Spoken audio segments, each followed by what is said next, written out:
In this video today, I'm going to be doing a full-on case study, side-by-side comparison, looking at all of the numbers to help you make a decision. Now, I don't want my values and beliefs to interrupt how you process whether you're going to fund a whole life insurance contract and save money that way, or save your money in a high yield savings account. So I'm going to try and keep it as neutral, biased as possible. I'm not going to inject any opinions. I'm simply going to share the numbers. And then whenever I do share an opinion, I'll go ahead and let you know. My name is Denzel Rodriguez, your personal finance geek of the 21st century. Let's dive in. So taking a look at the whiteboard, here is the situation. We're looking at a 28-year-old male who's going to be saving $20,000 a year and is deciding where he wants to put that money. So presented him two options. What I did, we're in 2025 as I'm recording this video and helping this individual out. What I did was looked at a pretty popular high yield savings account by Capital One. Capital One has a high yield savings called the 360 Performance Savings Account. And I just Googled and looked at the historical interest rate on that account for the last 10 years so that we could project and look out 10 years to see where does my money perform better based off of historical interest rates on a high yield savings account. And then with whole life, looking at a company called MassMutual, I'm looking at projected interest rates for the next 10 years. Now, I could have also gone back to 2015 and looked at the historical dividend rates. Now, I can tell you, looking back, dividend rates were actually stronger. So I figured, let me use today's dividend interest rates with this particular company. So I will sort of underperform on the whole life side on purpose, because the reality is dividends are not guaranteed when it comes to funding a whole life insurance contract, but it's about as close to guaranteed as you can possibly get with any asset out there, simply due to the historical evidence that a company like MassMutual has been paying dividends for over 100 years plus. So when you're saving money in a whole life insurance contract, the way you're earning dollars is in the form of a guaranteed interest rate and a non-guaranteed interest rate. If I was to go back in time, 10 years back, with MassMutual, they were paying a guaranteed rate of 4%, versus today, that guaranteed rate with this specific design is at 3%, I believe. It might be a little bit higher than 3%. So in this example, I'm completely like underplaying it, also taking into consideration that we're in 2025. So this is what his policy will most likely perform at, which is why I didn't use historical performance back then. So that's kind of just giving you some context. Now, I'm gonna present two different options that this person can do with the high yield saving, which is he can either save $20,000 a year every single year like clockwork, and all he'll have is the savings account. With a whole life insurance contract, you're immediately at an advantage when you look at all of the benefits that come with whole life. So not only are you getting this, what's called a living benefit called cash value, and this is the performance of the whole life insurance contract with MassMutual, funding $20,000 a year. The starting death benefit is $777,254 in the first year. By year 10, that number would have increased to $1.3 million.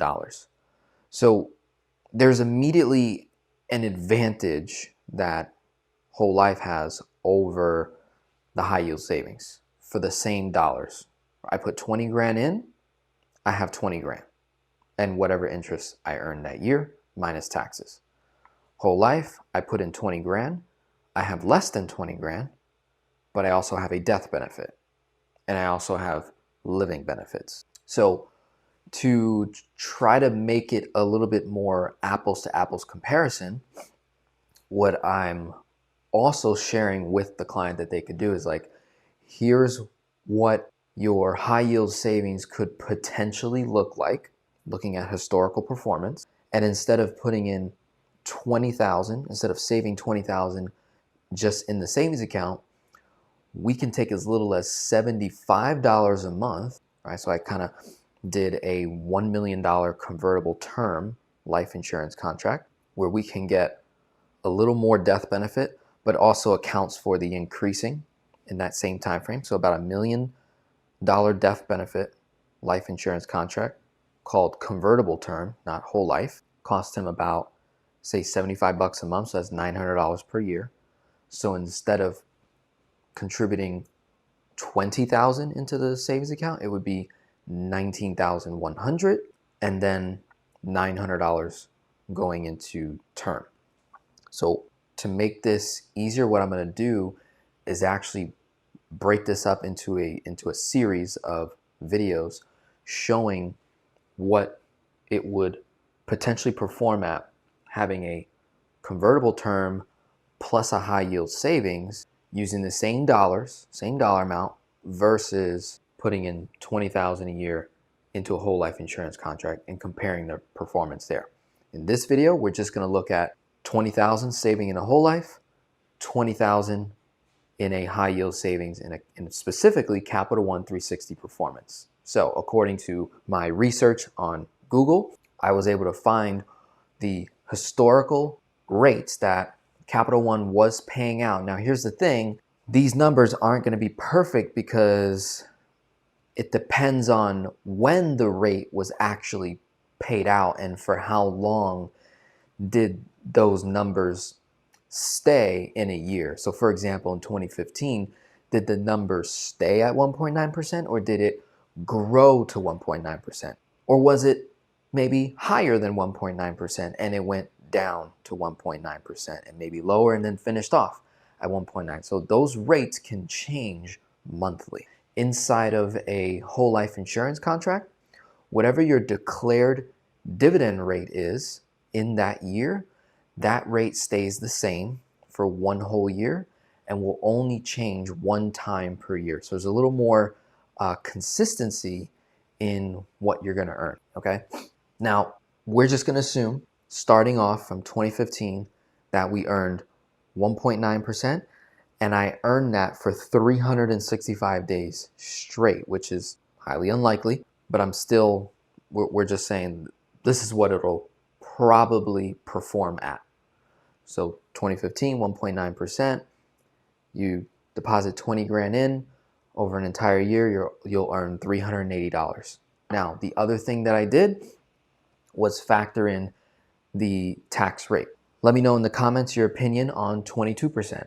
I could have gone much higher, depending on what state we're in. Could be as high as 30, 28%. So according to Google, the average ordinary income tax on interest income was anywhere from 10 to 37%. So it could be as low as 10, could be as high as 37%. So I try to go somewhere in the middle and I use 22%. So that's going to be the number that I'm using. So as you can see, I show the interest earnings on one end. I show total growth of the account, and then I'm minusing 22% right here on this column here. So instead of having $380, you would net $296 once you pay tax out of that account, and you paid every year. So we're not using other dollars to pay that tax difference. We're just working with $20,000. On the whole life insurance side, your money is growing tax deferred and can be used tax-free via policy loans or withdrawals up to your cost basis. So I don't have to account for taxes inside of the whole life insurance contract. On here, I do, on the high yield savings. All right, so as we can see, 2015, 1.9%, 2016 was 3.7, 3.7, and you start to see the little fluctuation, 1.9, 4.35, as low as 0.30, goes down to 0.40 again in 2022, 2023 starts to jump up, 3.3, 4.35, 2025 it's down at 3.7, and we could probably make a healthy assumption that that 3.7 might go even lower as interest rates start to go down. So over a 10-year period, contributing 20,000 per year, every year like clockwork,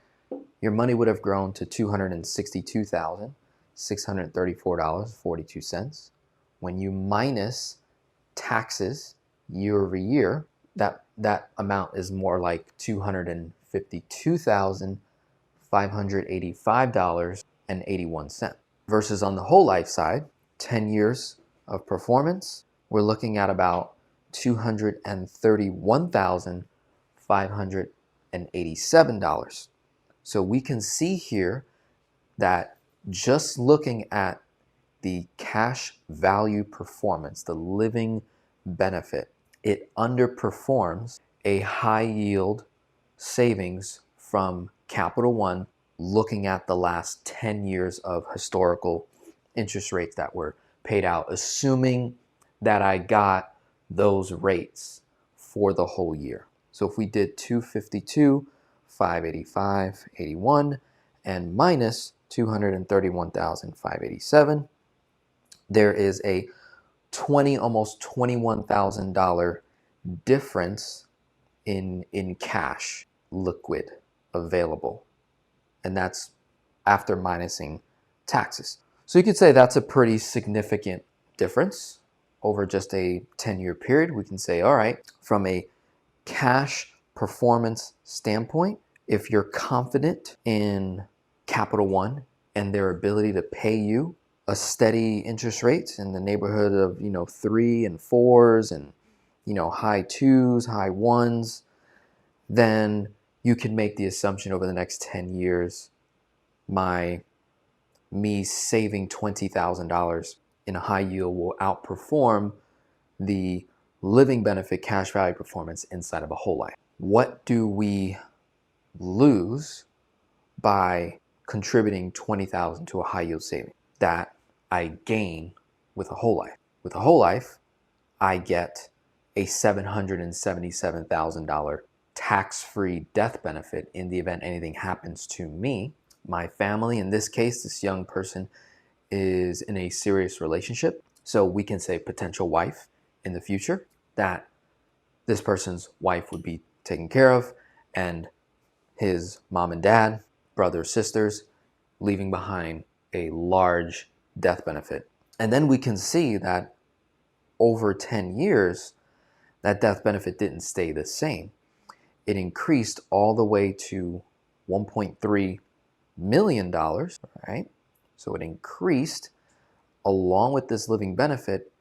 And in the event over the next 10 years, if this person becomes terminally ill, chronically ill, develops any serious illnesses, the death benefit could be accelerated and they can receive a portion of that death benefit to help with medical expenses and things like that. On the high yield savings side, the only thing I have to work with and look at is simply the net dollar amount that's in the savings account. So if I have an emergency, if I have a very, very expensive medical procedure to save my life or something like that, this whole entire savings account could get completely drained. Whereas in a whole life, it could make up for that difference. So in your case, when you're looking at this and you're deciding, where do I put dollars that I want to preserve, that I want to have, that's guaranteed to be there, where I can earn some kind of interest on a guaranteed basis, what are my options? When we look at all of the options, right? If you're watching this series is really building from a few other videos I did where I showed a whole life versus treasuries, right? Or bonds. When you're looking at where can I store money safely and it's going to grow and it's going to be liquid and available for what? Emergencies, unexpected expenses. That's typically why we save money and also for a future expense that we intend to have, or money that we may want to give, right? That we want to bless people with. Safest places are what? Savings accounts, money markets, bonds, treasuries, gold and silver, whole life insurance contract. These are all places where I can store money and I'm going to earn something. I don't know what that something is, but I'm going to earn something. And I also forgot to say CDs. CDs is also on that list, where you're always going to be earning something. You're just not going to know what that is. Out of all those options, the whole life insurance contract is the only vehicle that can provide a guaranteed growth rate, and a non-guaranteed dividend on top of that guaranteed growth rate, along with a death benefit. So you're getting these multiple benefits for the same dollars. In the next video, part 2 of this, I'm then going to show, all right, let's make this a little more apples to apples comparison. Let's show whole life, where you have the death benefit, and funding a high yield savings, the same 20 grand, but instead we're going to take $900 and purchase convertible term and have a $1 million death benefit. So at least we have a somewhat of an apples to apples comparison where you're saving money and you also have a death benefit protection plan over the next just 10 years. Stay tuned. Denzel Rodriguez again, Personal Finance Geek, 21st Century. If you'd like me to run your numbers just like this, you can hire me for coaching. We can work together on a one-to-one basis and possibly have a whiteboard session as well. With that, God bless. Talk to you.